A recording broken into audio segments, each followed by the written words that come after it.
మీకు వైరము ఎక్కడ వచ్చింది అనేది అంటే పార్టీలో అంటే ఒక బీసీ ఉద్యమం ముందే అనుకున్నారా చేయాలనుకుని బీసీల కోసమే మేము పోరాడాలనుకుని ఇది కరెక్ట్గా లేదనుకుని ఇది తప్ప కాంగ్రెస్ పార్టీతో మీకు ఎటువంటి విభేదాలు లేవా ఏం చెప్తారు మల్లన్న గారు? నాకేం పంచాయతీ కాంగ్రెస్ రాహుల్ గాంధీ గారి విధానం ఇంప్లిమెంట్ కావాలనుకుంటున్నటువంటి వాడిని ఇవాళ 1931 తర్వాత మా తలకాయలను లెక్కబెట్టి సమాన వాటా పంచుతాయి పేద వర్గాలకు అని చెప్పి రాహుల్ గాంధీ గారు చెప్పడం అంటే అంతకుమించి నాలాంటి వాడు ఒక సగటు బీసీ వాడు ఆ మాటతోనే కదా మేము అట్రాక్ట్ అయిందంతా. కాబట్టి బీసీ వాదం అని కాదు, ఆ వాదాన్ని ఎత్తుకున్నదే రాహుల్ గాంధీ గారు. కాబట్టి దాన్ని గౌరవించాలనుకున్నాం. కానీ ఆయన నిర్ణయాన్ని ధిక్కరించి ఇక్కడ ఒక ఏది తప్పుడు సర్వే చేస్తారనేటువంటి ఊహ మాకు లేకుండా కాంగ్రెస్ పార్టీ రాష్ట్రంలో అధికారంలోకి వస్తే ఈ లెక్కలు జరుగుతాయి అనేటువంటి ఒక గొప్ప ఆలోచన మాకుంది. అందుకోసమే కష్టపడి చెప్పేది ఏంటంటే ఇప్పుడున్న మన ముఖ్యమంత్రి రేవంత్ రెడ్డి గారు ఎవరైతే ఉన్నారో మీ అధిష్టానం ఇంతకుముందు గతంలో మీరు కూడా కాంగ్రెస్ ఉన్నారు కాబట్టి రాహుల్ గాంధీని వ్యతిరేకించి ఈ పని చేశారంటారా నిజంగా? 100%. ఎందుకంటే ఒకసారి సర్వే చేసిన తర్వాత అవి తప్పుడు లెక్కలని దాదాపుగా అధిష్టానం కూడా కంక్లూజన్కి వచ్చిన తర్వాత మళ్ళీ రీసర్వే పెట్టినారు, మళ్ళీ రీసర్వేకి ఆదేశించినారు. ఆ తర్వాత రీసర్వేలో కూడా ఎలాంటి ఫలితం తేల్తలేదనేటువంటి సందర్భంలో అధిష్టానమే ఒక కమిటీని వేసింది సీక్రెట్ గా. దీని సంగతి ఏందో తెలుసమని. సో ఆ కమిటీ తన వర్క్ చేస్తారు. ఎవరున్నారు సార్ ఆ కమిటీలో? ఆ కమిటీలో కంచి ఐలయ్య గారు. సో ఇంటర్నల్ గా చేశారు, బయటికి తెలియదు. ఇప్పుడు చేస్తున్నారు వాళ్ళు వర్క్. ఓకే, అంటే చేసి మళ్ళీ ఆ ఫిగర్స్ ని అంటే గవర్నమెంట్ పరంగా అంటే మళ్ళీ ఒక రిపోర్ట్ ఇవ్వదలుచుకున్నారా ఏం చెప్తున్నారు? అంటే వాళ్ళ అబ్జర్వేషన్స్ ఏంటి, ఈ కులగణనలో ఎక్కడ పొరపాట్లు జరిగినాయి, ఎందుకు బీసీ వర్గాలు ఎవరు కూడా హ్యాపీగా లేరు ఈ కులగణన సర్వే అనేటువంటి అంశాల మీద వాళ్ళు బహుశా దృష్టి పెట్టినట్టున్నారు.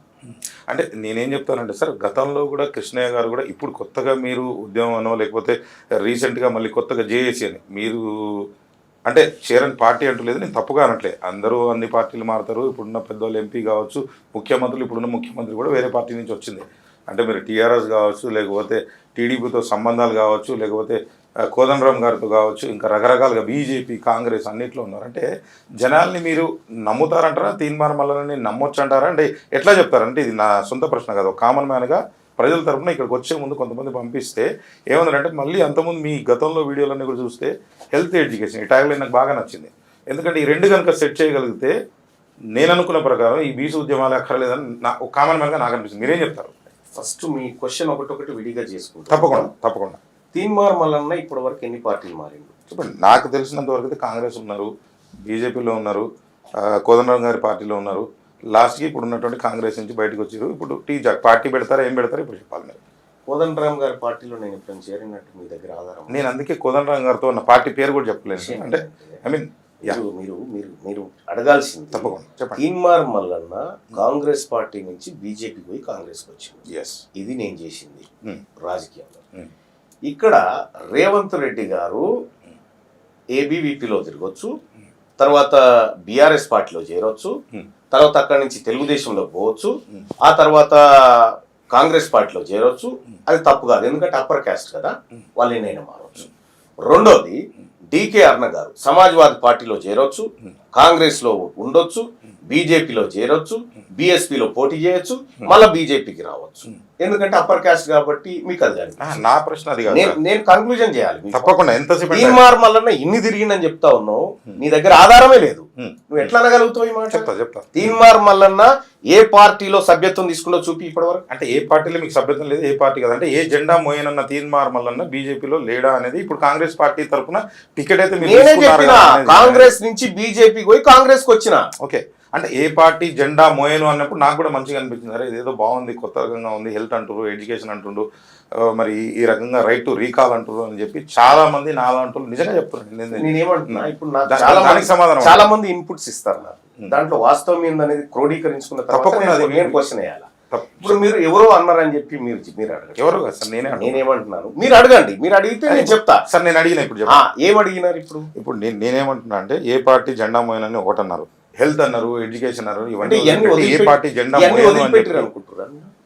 ఇవన్నీ వదిలిపెట్టారు అనుకుంటారా మీ దృష్టిలో? అంటే వదిలిపెట్టాలన్న ఆలోచన ఉందా? నాకు అట్లాంటి ఆలోచన లేదు కదా.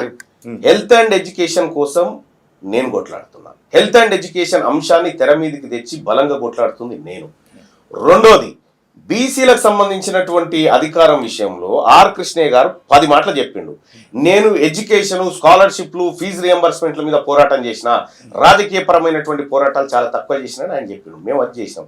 ఇలా తీన్మార్ మల్లన్న అండ్ ఇంకా మిగతా మిత్రులంతా కూడా బీసీ వాదాన్ని లేవనెత్తకపోతే ఇవాళ 40% వాటా 50% వాటా ఎమ్మెల్సీల్లో తీసుకున్నామంటే ఇదివరకు సాధ్యమైంది, అది కాలే కదా. ఇలా తీన్మార్ మల్లన్న తెలుగుదేశం పార్టీ సభ్యుడా? తీన్మార్ మల్లన్న ఏదన్నా లేకపోతే తెలంగాణ జనసమితిలో ఏమైనా సభ్యుడా? తీన్మార్ మల్లన్న తీసుకున్నది కాంగ్రెస్ పార్టీ నుంచి బీజేపీకి పోయి కాంగ్రెస్ వచ్చిన. వీళ్ళు గంటకో పార్టీ మారితేనేమో మీకు నయనానందంగా కనిపిస్తుంది. సార్ ఆయన ఏం చేసిన అడుగుతలే, మనం ఏం చేస్తున్నాం అని అడుగుతున్నా. నేను మనం చేసేదే చెప్తా ఉన్నా, కలుపుకుంటున్నా, మనం చేసేదే చెప్తా ఉన్నా. ఎందుకంటే నీవు ఇతరులు చేసినప్పుడు అది అది అది చూస్తలేవు ఎందుకు? ఇతరులు చేసినప్పుడు అది తప్పుగా కనిపిస్తలేదు. ఓన్లీ బీసీలు చేసినప్పుడు మాత్రం ఎందుకు తప్పుగా? అంటే మీ కింద బానిసలుగా బతికితే ఓకే, పార్టీలు మారితే మాత్రం మారకూడదా? ఇది ఎక్కడ ఆలోచన? దుర్మార్గం ఆలోచన. బీసీలు తమ అస్తిత్వం కాపాడుకోవడం కోసం ఎలాంటి ప్రయత్నాలైనా చేస్తారు.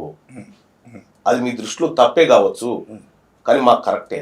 నేను తప్పని అంటలే సార్. ఇప్పుడు నేనేమనుకుంటున్నా అంటే ఈ మతాల కంటే కూడా ఈ కులాలు కావచ్చు, బీసీ ఎస్టీ కావచ్చు అత్యంత ప్రమాదకరమైన ఒక సందర్భంలో కామన్ మ్యాన్ గా సరే మరి నాకు తెలివి ఉందో లేదో అనిపిస్తా ఉంది. అంటే ఎట్లా అంటే ఈ కొట్లాట ప్రమాదం. నేనేమంటున్నా అంటే ఓన్లీ బీసీలో ఇది రావాలి అంటే రేపొద్దు నేను ఓటే వేద్దాం మీకు, లేకపోతే పక్కన ఈ అబ్బాయి వేద్దాం అంటే ఎవరి కులం ఏందో నాకు తెలియదు ఇప్పుడు. కానీ ఈ రకంగా బీసీలే అంటే బీసీలే పెట్టుకొని బీసీలే సీఎం కావాలి అంటే దీంట్లో అర్థం ఏందనేది మాకు అర్థం కావట్లేదు. కొంచెం క్లారిటీ కోసం వచ్చింది. నేను మీకు అర్థం కాకపోతే నేను ఎంత అర్థం చేయాలో నాకు అర్థం చెప్పాలి సార్. నాతో పాటు చెప్తాను, 100 మంది ఉన్నారు ఇప్పుడు ఇక్కడ కులాలు మతాల గురించి మాట్లాడినారు కాబట్టి చెప్తా ఉన్నా. బహుశా 300 ఏళ్ల పాటు మొఘళ్ళు పరిపాలించారు ఈ దేశాన్ని. కులాలు మతాలని మాట్లాడుతున్నాం కాబట్టి చెప్తా ఉన్నా. 300 ఏళ్ళు పరిపాలిస్తే హిందూ మతానికి వచ్చిన బాధ ఏం లేకుండే. ఓ 300 ఏళ్ళు క్రిస్టియన్లు పరిపాలించారు, ఎవరు? ఇంగ్లాండ్ వాళ్ళు. అప్పుడు ఏం బాధ లేదు. ఇప్పుడు హిందువులే పరిపాలిస్తారు, హిందూ మతానికి ప్రమాదం ఉందని చెప్తారు. ఈ పొలిటికల్ ఈ రాజకీయ అవసరాలు తీర్చుకోవడం కాకపోతే ఇంకొకటి ఏంది?